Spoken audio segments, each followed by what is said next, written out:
The city is not Kursk, nor is it Kiev. The city is Stalingrad. Stalingrad! If the Germans capture the city,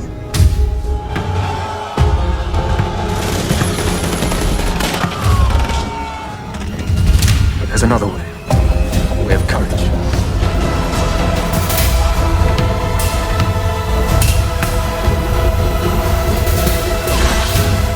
हमारी आज की film की शुरुआत रूस के एक बर्फीले गांव में एक छोटे बच्चे वसीली से होती है, जिसके दादाजी से स्नाइपर राइफल चलाने की ट्रेनिंग दे रहे थे। इस वक्त दोनों रशिया के एक ठंडे इलाके में मौजूद थे, जहां वसीली के दादा ने एक जगह अपने घोड़े को बांध दिया ताकि कोई भेड़िया इसका शिकार करने आए और वसीली अपने निशाने इसी से मार कराए। मगर जब वक्त आया तो वसीली चौंक गया और इसकी इस गलती की वजह से इसका घोड़ा मारा गया। इसके बाद हम पहुँचते हैं साल 1942 में, जब सेकेंड वर्ल्ड वार शुरू होने वाली थी।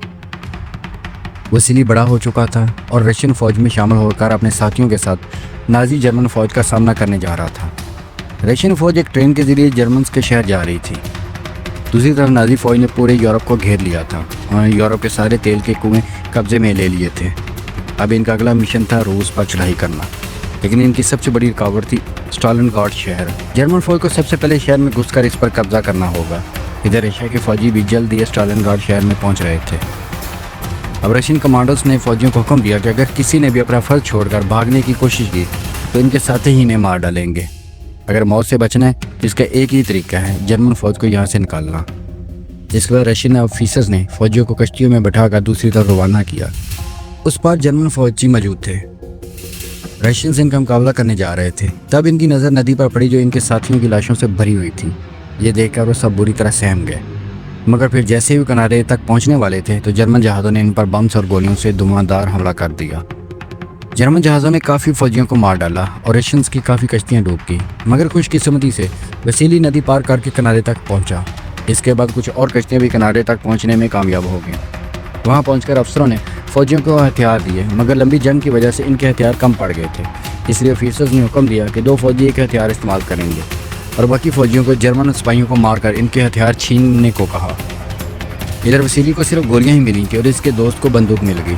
अब इसे हथियार पाने के लिए किसी जर्मन सिपाही को मारना होगा। फिर जैसे ही ऑफिसर ने हमले का इशारा किया तो रशियन फौजियों ने जर्मन्स पर हमला कर दिया। जर्मन्स ने बदले में बम से हमला किया, जिससे रूसी फौजियों का काफ़ी नुकसान हुआ। इसी बीच वसीली के दोस्त की मौत हो गई तो वसीली ने इसकी बंदूक लेने की कोशिश की, लेकिन एक और फौजी ने इसे धक्का देकर इसका हथियार छीन लिया। इसी दौरान जर्मन फौज रशियंस पर भारी पड़ रहे थे, इसलिए उन्होंने जान बचाकर भागने का फैसला किया। मगर वापस मुड़ते ही इनके ऑफिसर ने इन पर गोलियां चलवा दी, क्योंकि वो जंग छोड़कर भाग रहे थे। आखिरकार जंग ख़त्म हो गई। जंग ख़त्म होने के बाद जर्मन फौज ने स्टालिनग्राड पर कब्जा कर लिया और अब पूरा शहर रशियन फौजियों की लाशों से भरा हुआ था। चील कौवे ने नोच नोच कर खा रहे थे। तभी वहाँ एक गाड़ी तेज़ी से आई तो जर्मन फौजियों ने इस पर हमला कर दिया, जिससे वो गाड़ी पलट गई। एक रशियन आदमी बाहर निकला, इसका नाम डेनिलॉव था और वो रशियन फ़ौज को अखबार पहुंचाने का काम करता था। इससे पहले जर्मन फौजी से पकड़ते वो भागकर रशियन फौजियों की लाशों में छुप गया, ताकि सबको लगे कि वो भी मर चुका है। जर्मन फौजी से ढूंढने आए तो वो सबकी लाशों पर अंधाधुंध गोलियां बरसाने लगे, ताकि कोई भी गलती से जिंदा ना बच पाए। खुशकिस्मती से डेनिलॉव को एक भी गोली ना लगी, मगर लाशों की बदबू की वजह से उसे उल्टी आ गई। अब डेनिलॉव रेंग कर आगे बढ़ रहा था, तभी इसकी नज़र सामने खड़े एक जर्मन ऑफिसर पर पड़ी जो इस वक्त नहा रहा था। अब इसने लाशों में से एक बंदूक उठाई और इसे मारने का फैसला किया और अचानक लाशों में से एक जिंदा आदमी निकला, जो कोई और नहीं बल्कि वेस्ली था। इसने डेनिलॉव को ऑफिसर पर गोली चलाने से रोक दिया, क्योंकि अगर इसने अभी गोली चलाई तो जर्मन फौज गोली की आवाज़ सुनकर वापस वहां आ जाएंगे। इसने कहा हमें मिसाइल चलने का इंतज़ार करना चाहिए, ताकि धमाके की आवाज़ में किसी को गोली की आवाज़ सुनाई ही ना दे। साथ ही वेस्ली ने इसे बंदूक में डालने के लिए गोलियां दी, मगर डेनिलॉव को बंदूक चलाने से डर लग रहा था कि कहीं जर्मन फौजी गोली की आवाज़ ना सुन लें। इसीलिए इसने अपनी बंदूक में वेस्ली को देकर जर्मन ऑफिसर को मारने को कहा। वेस्ली ने बंदूक तो ले ली, पर तभी इसे गाड़ी आती दिखाई दी, जिसमें इस ऑफिसर की हिफाजत के लिए फौजी आए थे। वेस्ली ने मिसाइल के आने का इंतज़ार किया और जैसे ही मिसाइल का धमाका हुआ तो इसने कमांडर पर गोली चलाकर इसे मार डाला। किसी को गोली की आवाज़ तक ना सुनाई थी। इसी तरह अगले धमाके की आड़ में इसने एक और फौजी को मार डाला, लेकिन तभी एक फौजी ने वसीली को देख लिया तो उसने इसकी तरफ बम फेंका, मगर वसीली ने इससे पहले इस पर गोली चलाकर इसे मार डाला। अब वहाँ आखिरी फौजी बचा था तो वो बाकियों को खबर करने के लिए दौड़ा, मगर वसीली ने खड़े होकर बिना चूके इससे भी गोली मार डाली। डेनिलोव इसकी निशानाबाजी और बहादुरी से काफ़ी मुतासर हुआ। फिर वो दोनों रशियन फौज के हेडक्वार्टर पहुंचे, जहां डेनिलोव ने अखबार में वसीली के बारे में एक आर्टिकल लिखा, जिसमें इसने बताया कि कैसे वसीली ने जर्मन फौजी और एक जर्मन कमांडर को मौत के घाट उतार दिया। ये देखकर वसीली भी अंदर ही अंदर काफ़ी खुश हुआ। अगले सीन में हम स्टालिन का खास आदमी हेडक्वार्टर आता देखते हैं और रशियन कमांडर से काफ़ी नाराज था, क्योंकि इसने रशियन सिपाहियों को जर्मन के हाथों मरने के लिए मौत के मुंह में धकेल दिया था। इस चीफ ने इससे कहा, अगर स्टालिन को पता चला कि इसने रशियन फौजियों के साथ क्या किया है तो वो इसे कुत्ते की मौत मारेगा, इसलिए बेहतर यही होगा कि वो चुपचाप यहाँ से भाग जाए। फिर जैसे ही वो खास आदमी कमांडर्स के ऑफिसर से बाहर आया तो सभी फौजियों को गोली चलने की आवाज़ आई। वो समझ गए कि कमांडर ने खुदकुशी कर ली है। अब वो ऑफिसर अपने अफसरों से फौजियों का हौसला बढ़ाने का तरीका पूछने लगा, ताकि वो नाजी जर्मन का मुकाबला करके स्टालिनग्राड शहर को वापस ले सके। डेनिलोव ने क्रेस्चर से कहा, सिपाहियों को ज़बरदस्ती जंग में फेंकना सही नहीं रहेगा। इन्हें ऐसे सिपाहियों को प्रमोशन देना चाहिए जिन्होंने जर्मन का डट कर सामना किया है, जिससे बाकी फौजियों का हौसला बढ़ेगा। चीफ को इसका आइडिया काफ़ी अच्छा लगा और इसने ऐसा ही करने का फैसला किया। जल्दी डेनिलोव भागता हुआ वेस्ली के पास पहुंचा और इसे बताया कि अब इन दोनों का प्रमोशन हो गया है। अखबार में छपी वेस्ली की कहानी को पढ़कर रशिया के सभी लोग इसकी बहादुरी की तारीफ करने लगे। स्नाइपर बनने के बाद वेस्ली ने 33 जर्मन सिपाहियों को मार गिराया और 13 जर्मन कमांडर्स को इस्तीफा देने पर मजबूर कर दिया। इसके बाद हम देखते हैं कि एक दिन वेस्ली एक जर्मन कमांडर पर निशाना लगाकर बैठा था और जैसे ही वो गोली चलाने लगा तो एक बच्चा इसके सामने आ गया, जिससे वेस्ली का ध्यान भटक गया और वो कमांडर्स को मारने से रुक गया। इस बच्चे का नाम साशा था। वो एक रशियन बच्चा था जो वेस्ली की बहादुरी की कहानियां सुनकर इसे अपना हीरो समझता था। साशा इसे अपने साथ अपने घर ले आया तो इसकी माँ ने वेस्ली की बहुत आवभक्त की। कुछ ही देर बाद डेनिलोव और तानिया नाम की खूबसूरत लड़की वहाँ आई। वो खुफिया तौर पर आम लोगों को जर्मन फौजियों से बचाने का काम करती थी और साशा की पड़ोसन थी और जर्मन ज़बान बहुत अच्छे से जानती थी। जब वेस्ली ने इसे पहली बार देखा तो तानिया पर इसका दिल आ गया, मगर तानिया वेस्ली की बहादुरी की वजह से इसे पसंद करती थी। खैर, इसके बाद हम जर्मन कमांडर्स को देखते हैं जिसने दुनिया के सबसे बेहतरीन स्नाइपर को दावतनामा भेजा था।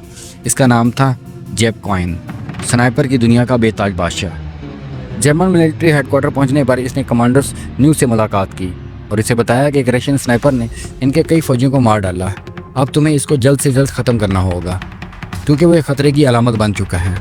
वो एक खतरनाक मुस्कुराहट देता है, जिसके बाद यह खबर फैल गई कि जर्मन स्नाइपर ने 5 रूसी फौजियों को बेदर्दी से मार दिया है।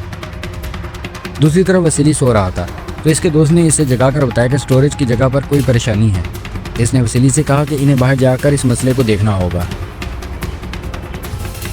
वेस्ली 2 लोगों के साथ बाहर गया तो इसे खिड़की के पीछे एक आदमी सोता दिखाई दिया। इसने इस पर निशाना लगाकर गोली चला दी और अपने एक साथी के साथ इसे देखने गया। इसका दूसरा साथी अभी नीचे ही था और जैसे ही वो दोनों वहाँ पहुँचे तो उन्होंने देखा कि यहाँ कोई आदमी नहीं बल्कि पुतला था।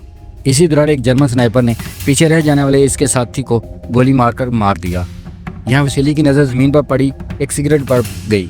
इसे एहसास हुआ कि यहाँ कोई और भी मौजूद था। इसी दौरान जर्मन जहाज़ों ने शहर पर बम्स और मिसाइल से हमला करना शुरू कर दिया। यह देर का वेस्ली का साथी डर कर भागने लगा और जर्मन स्नाइपर ने चालाकी से इसे भी मार दिया। इधर वेस्ली बमबारी के दौरान भी इसी बिल्डिंग में छुपा रहा। इसके बाद हम कॉइन को देखते हैं जो अखबार पढ़ रहा था और साशा इसके जूते साफ कर रहा था। इसने साशा को अखबार देकर इसे जर्मन ज़बान में समझाने को कहा।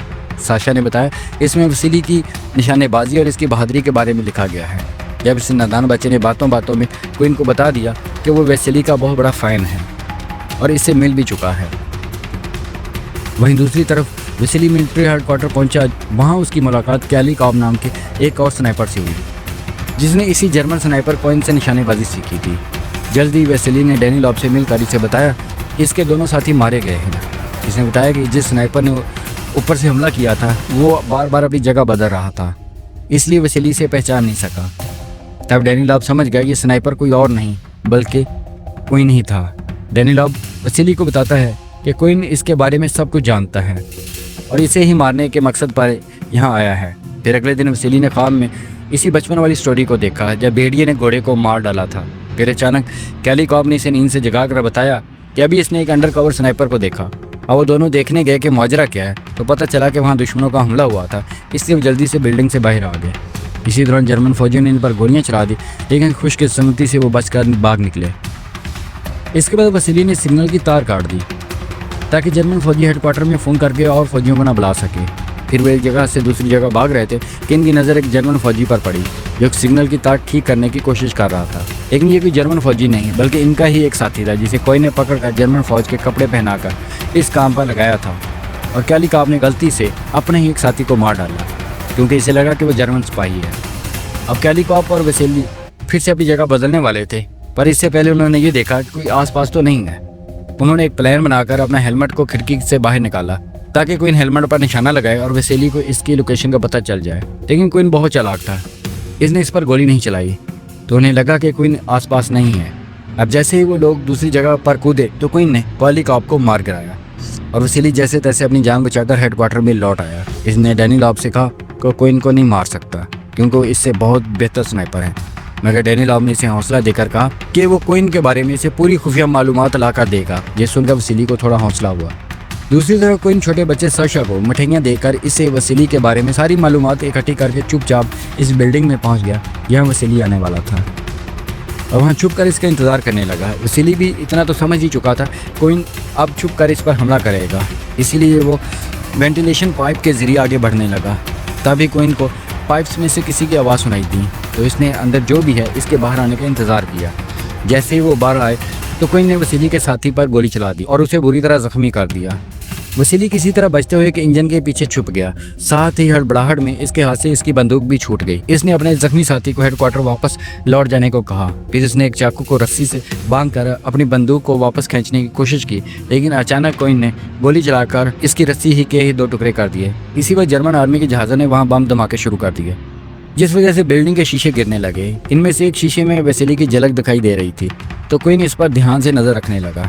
इधर जख्मी फौजी जब हेडक्वार्टर पहुंचा तो इसने तानिया को वेसेली की हालत के बारे में बताया।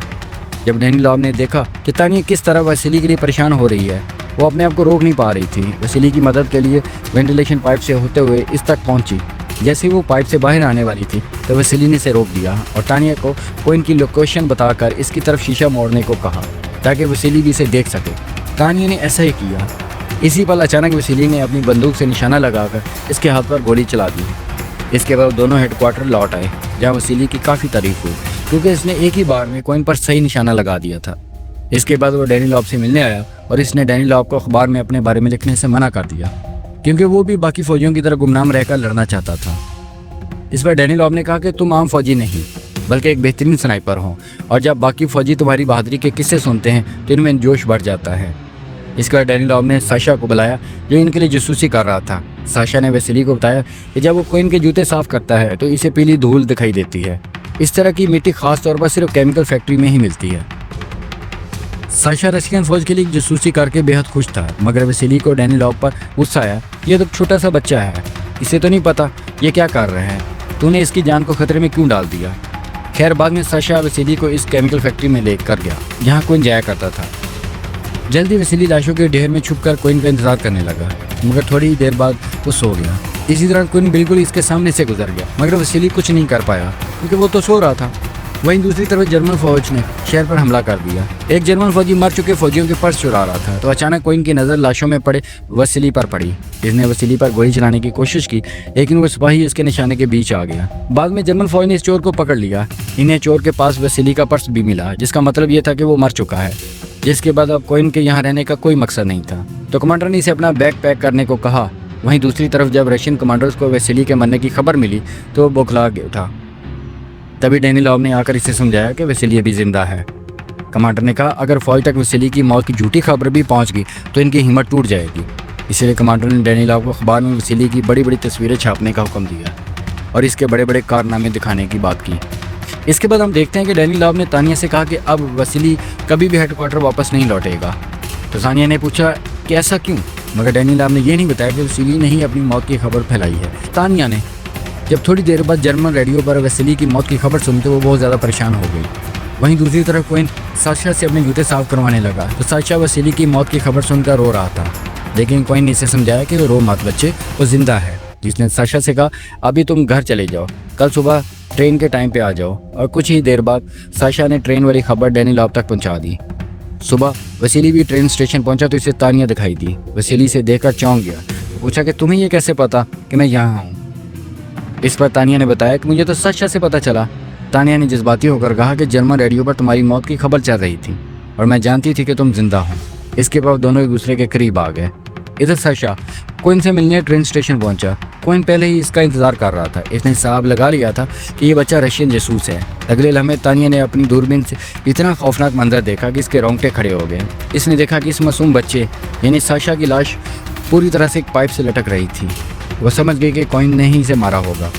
साशा की मौत से तानिया को गहरा सदमा लगा, मगर वसीली ने इससे वादा किया कि वो कोइन को मारकर साशा की मौत का बदला जरूर लेगा। इसी दौरान जर्मन फौजी शहर में आ घुसे। रशियन फौजियों ने साशा की मां को कश्ती में बिठाकर नदी के उस पार जाने को कहा, मगर इसकी मां कहने लगी कि वो अपने बेटे के आने से पहले कहीं नहीं जाएगी। अब डेनिलोव ने इसे झूठ कह दिया कि साशा रशिया को धोखा देकर जर्मन फौज में शामिल हो गया है और इसने ये नहीं बताया कि साशा की मौत हो चुकी है। इसके बाद जब वो सब भाग रहे थे तो एक मिसाइल सीधा तानिया के पास आकर गिरा। वो पूरी तरह जख्मी हो गई। तब साशा की माँ तानिया को कश्ती में लेकर गई ताकि वो हॉस्पिटल में इसका इलाज करवा सके। इस बेचारी ने अपने मर चुके बेटे के लिए खत छोड़ा कि वो इस पार जा रही है, जैसे ही मौका मिले तुम भी नदी पार करके उधर आ जाना। दूसरी तरफ डेनिलोव वसीली के पास पहुंचा, जो ट्रेन स्टेशन पर कोइन का इंतजार कर रहा था। डेनिलोव ने इसे खबर दी कि तानिया की मौत हो चुकी है। इस पर वसीली फूट फूट कर रोने लगा। इसके बाद डेनिलोव ने कोइन को चक्कर देने के लिए अपनी जान की बाजी लगा दी ताकि बाद में वसीली इसे मार सके। वो सुरंग से बाहर आया तो कोइन को लगा कि वसीली है। इसने वसीली जान का गोली चला दी। इसको लगा कि इसने वसीली को मार दिया है, इसलिए चेक करने के लिए आगे बढ़ा, लेकिन तभी इसने देखा कि वसीली सामने से इस पर बंदूक ताने खड़ा था। अब कोइन अपनी मौत के लिए तैयार हो गया और इसने मरने से पहले वसीली को सलूट किया। आखिरकार वसीली ने इसे मार डाला और फिर कोइन की बंदूक उठाकर डेनिलोव की कुर्बानी के सामान में इसकी लाश पर रख दी। इस वाक़े के 2 महीने बाद रशियन फौज ने जर्मन फौज हरा दिया। बाद में वेस्ली हॉस्पिटल पहुंचा तो इसने देखा कि तानिया जिंदा थी। वो इसे देखकर बेहद खुश हुआ। बाद में रशियन फौज ने वसीली की बहादुरी की यादगार के तौर पर इसकी बंदूक को म्यूजियम में रख दिया। इधर वसीली और तानिया ने एक दूसरे से शादी करके अपनी नई जिंदगी शुरू कर दी। यहीं पे आज की फ़िल्म ख़त्म हो जाती है।